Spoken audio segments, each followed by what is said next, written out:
We're literally the coolest men alive. Roger that. Welcome to MsMojo, and today we're counting down our picks for the top 10 funniest moments on the Goldbergs. You chose wisely. What is his deal? For this list, we'll be looking at all the times this lively family made us laugh out loud. Which members of the Goldberg family would you want to hang out with? Let us know in the comments. Number 10. Beverly and Murray's fight gets out of control. Murray Goldberg is a man of habit. He loves routine, and heaven help anyone who tries to advocate for change. Despite being well aware of this, Beverly decides that it's time for a new chair. What the hell is sitting where my chair should be? Surprise! I thought it was time for an upgrade. Don't you just love it? How dare she, right? He retaliates by removing her stove and replacing it with a microwave. This escalates into a heated back and forth with the pair, removing household items deemed essential by the other. You know, for their own good. You want war? You got one. It all comes to a head, so to speak, when Beverly's bangs even get caught up in the crossfire. Beverly and Murray have some interesting exchanges over the series, but this has to be one of the funniest. Let's talk spring fling. What's with your hair? Don't look at it, Karen. Number 9. Who are you gonna telephone? One of the most endearing parts of this series is the relationship between Adam and his pops. They share such a tight bond, and no one indulges Adam's interests more. So it's only too funny when Al arrives for Halloween dressed as a ghost. Fella? He even gets the famous catchphrase almost right. Who you gonna telephone? The ghost fellas, eh? The hilarity of that moment pays off as Adam decides to forego trick-or-treating with Pops, a decision he will soon regret. After a disastrous night, he realizes that it would have been better to be a ghost fella all along. I just wish things could stay the same, you know? Yeah, I get it. Well, maybe your friends have grown out of trick-or-treating, but I know someone who's never too old. As the iconic theme song plays, the pair head out on their candy-filled adventure, followed by a Beverly-shaped ghost. Hey, you guys. All candy to the hospital to be x-rayed. Don't pretend you don't hear me just because I'm a ghost. Number 8. Adam and Barry's prank battle. If you have siblings, you know how out of hand a prank can get. Even so, did you ever reach Barry and Adam's level?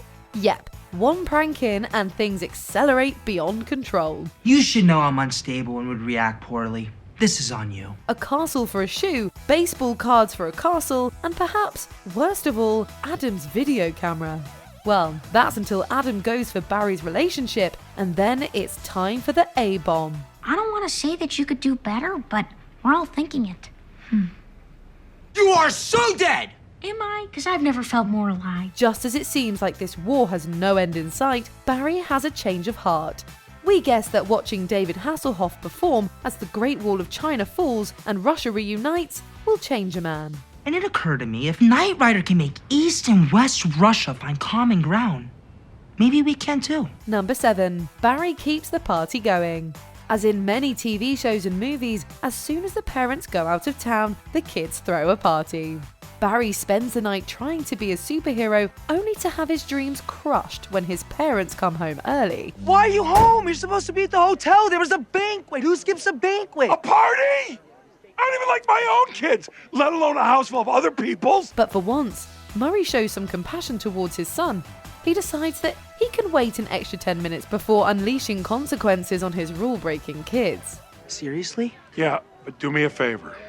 Make this a night you'll always remember. You are the greatest father on this planet. With his boombox in hand, Barry proves that there really isn't anyone like him. He might not be the best dancer, but he sure is entertaining. We wonder what the real Barry Goldberg made of his moves. He may have been a far cry from Michael Jackson, but in that moment, he sure felt like him. Number 6. Barry's creepy collection of sculptures. It was 1980-something, and Lionel Richie's Hello had taken the music world by storm. And according to Barry, the music video was super romantic too. Just look at the sculpture she made of his face. It's scary but sincere. What does this have to do with Valentine's Day or anything? Duh. I'm gonna be just like the video and make Lainey a clay bust. While the lady in Richie's video is a talented artist, the same can't be said for the middle Goldberg child. He hopes to impress Lainey with a sculpture of her face, but each attempt is more disturbing than the last. Oh no! Okay, that's a no. Don't worry, got many more. Behold. Ew! Nothing is more horrifying than seeing a room full of so-called Lainey sculptures. Poor Barry. All he wanted was to show Lainey how he felt about her, but instead he created this nightmarish hilarity. Well, it's the thought that counts, right? The fact that you'd sit here for days and try over and over. It's exactly why I love you, you big idiot. Number 5. The Cheesesteak Adventure. In this Season 5 Indiana Jones-inspired episode, Barry bets his dad that he knows where to find the best cheesesteak ever. The stakes, pun intended, are high as father and son set out to find the Holy Grail. If I'm wrong, I will legally change my name to Moron. Okay, I'll take that deal. Only, we don't recall Indy getting lost on his way to New Jersey or needing to pull over to go to the bathroom. We also don't remember the archaeologist locking his keys in a sandwich shop. It's not like we lost the keys. We know exactly where they are. Barry sure made a few poor decisions along the way, but if you were looking for an episode that would make you laugh out loud, you chose wisely. Admit it. It's the best, right? You know what? Leaving those keys behind, maybe the smartest thing you've ever done. You chose wisely. Number 4. The Triple Dog Dare. Jealousy rears its ugly head when Barry starts spending more time with his girlfriend, Lainey. Knowing that he won't be able to resist, Adam challenges Barry to a triple dog dare. There it was. The coup de grace of all dares, the sinister triple dog dare. Barry had no choice but to accept. As Barry likes to remind everyone, he was born without the fear gene. That proves to be unlucky for him on this occasion, although it provides plenty of amusement for us. Sure, Adam's dare goes a frostbite too far, but we guess that it does force Barry to spend time with his little brother. Adam, I'm sorry, okay? I do want to spend time with you. Really? Of course! I was dumb! We're brothers! Especially after he exacts his revenge. If things were frosty between the brothers before, they were pretty much frozen solid now. This is on! You pets! Now we're both stuck and nobody knows we're here! Huh. I did not think that through. Number 3. Erica channels Jeannie Bueller for a memorable encounter. Movies from the 80s are pretty epic, and Ferris Bueller's Day Off is arguably one of the best. So we can totally understand why Barry and Adam would want to spend a day in Ferris's shoes. But you could argue that no one throws themselves into the film more than Erica. It's time I have an epic day off. Good luck, Knob. Mom will catch you in 2 seconds. Spoken like Ferris's shockingly unlikable sister, Jennifer Grey. I want out of this family. That's literally something Jennifer Grey says. Like Jeannie Bueller, she ends up at a police station for questioning after a misunderstanding. What do you mean the car's already been reported stolen? The question is, how did you know it was stolen? I didn't. I mean, I did because I reported it, but I didn't really. I'm gonna go. No, you're gonna wait for someone to come and question you. Also like Jeannie, she ends up chatting with a delinquent who just happens to be played by none other than Charlie Sheen himself. When he's finally released, he delivers the brilliant one-liner as a nod to his role in the original. All right, you're free to go. It's about time. Feels like I've been sitting here for 30 years. Number 2. A lesson in Barry-isms. We love Barry Goldberg. There's really no one quite like him. He approaches everything in the most Barry-esque way imaginable. It's jingling. It's keys. Keys means car, car means freedom from all you monsters. I love you, Mom. That being said, we probably wouldn't want to get in a car with him behind the wheel, something his father finds out the hard way. Barry is stubborn and has an unwavering determination, so even when his dad tries to take control, it's not going to happen. Barry makes that abundantly and hysterically clear. Open up! No! Open No! up! Open No! up! No! No! No! Still, he gets his chance to prove himself after Pops crashes the Trans Am into a burger restaurant's drive-thru. Like many of these scenarios, this one's rooted in real events too. I raised a moron. Classic. Before we unveil our top pick, here are a few honourable mentions.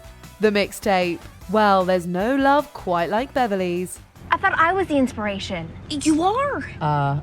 I'm the inspiration. Those words are on that tape, yes. So then who's the inspiration, Adam? Yeah, Adam, who is the inspiration? Barry and Adam's revenge plan backfires.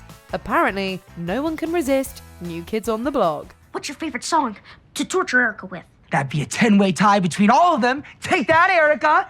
Can you believe her favorite new kid is Jonathan Knight? I mean, hello, he's the shy one. Yeah, but you put him on the dance floor, he blows everyone away. Beverly gives Adam the talk about how to dance with a girl. There you go. Perfect. And feel free to jazz it up with some head movement. No one's going to tell you you're moving your head too much. Before we continue, be sure to subscribe to our channel and ring the bell to get notified about our latest videos. You have the option to be notified for occasional videos or all of them. If you're on your phone, make sure you go into your settings and switch on notifications. Number 1. A birthday to remember. If your family is as loud and crazy as the Goldbergs, you can relate to this episode hard. All Jeff wants is to surprise Erica with his special birthday dinner. However, he has no idea what he's let himself in for by inviting her family as well. Jeff, look at me. Whatever happens tonight, I need you to know that I love you with all of my heart. I'm getting scared, Erica. What's gonna happen? I'll tell you what's gonna happen. Dinner with the Goldbergs. The episode is filled with lots of laugh-out-loud moments, from choosing the perfect table, swapping food with other customers, or Pops getting acquainted with the unsuspecting diners. They have names, Bevy. This is Doug and Fran and Leanne and little Bobby. Well, he did want the night to be memorable, and thanks to the Goldbergs' utter chaos, it certainly was. Still, nothing's quite as funny as when Jeff finally loses his cool. Jeff, you're making a scene. Oh, right, because the last thing we'd want is some unwanted negative attention. This family should be barred from any and all dining establishments. I'm talking Beefsteak Charlie's, China Garden, Applebee's, even Tony Roma's. Do you agree with our picks? Check out this other recent clip from MsMojo. And be sure to subscribe and ring the bell to be notified about our latest videos.